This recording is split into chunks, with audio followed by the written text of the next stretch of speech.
The Princess and the Apple Tree. Once upon a time there was a beautiful princess who loved all lovely things, and most she loved the flowers and the blossoming trees in her father's garden.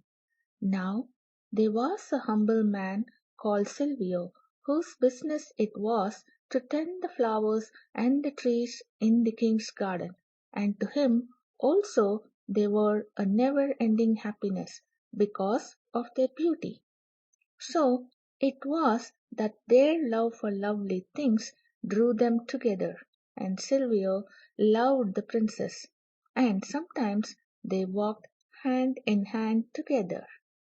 But the king was angry, for it was in his mind that the princess should marry a greater man than this, and he came upon Silvio in the garden, and commanded him to leave that country, and never to be found there again.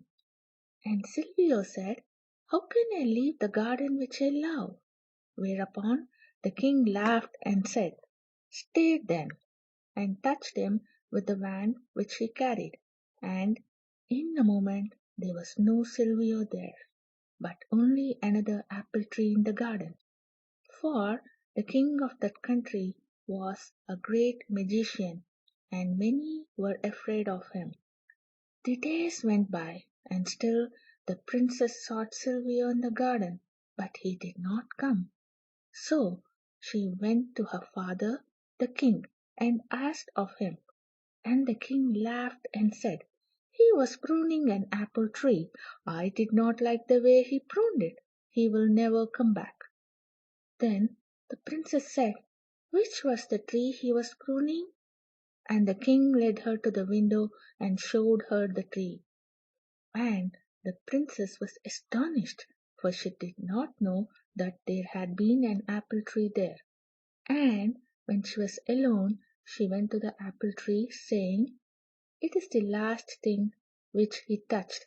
So she touched it with her hand, and the apple tree trembled gently, and the blossom fell upon her head. So it was on the next day, and the next, and summer came, but Silvio did not come, and autumn came, and still she thought of Silvio.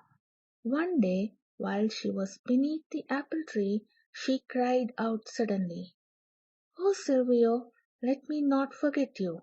And the tree shook, and an apple fell into her lap.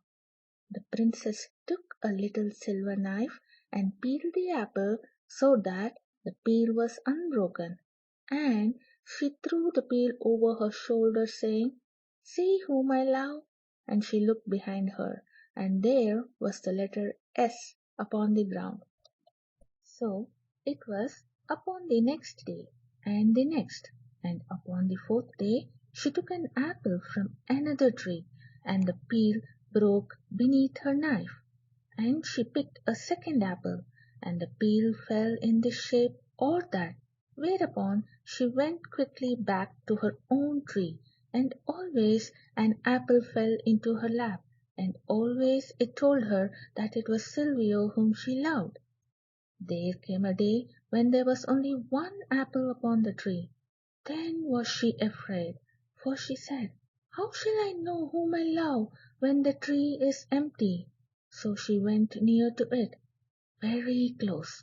Then she felt to Silvio, and he to her, and suddenly she stretched out her arms and said, apple tree, you have seen whom it is that I love. Send him back to me." And she put her arms round the tree and clung to it, crying, "Comfort me." And it moved within her arms. Whereupon she was frightened, and drew her arms away, putting her hands before her eyes, and when she opened her eyes there was Silvio waiting for her, a golden apple in his hand. But there was no apple tree. Then Silvio said to the princess, "Whom is it that you love?" And she said, "Silvio." So they kissed each other, and the king, seeing them from his window, said, "Let him marry her, for he is a greater man than I." So they were married, and lived happily ever afterwards, walking in the garden together, hand in hand. This is the story which the eldest Vanderdecken girl read aloud underneath the umbrella tree. And they said, "Now read us another." But Diana, who had never had a story read to her before, said, "I am glad they were together again."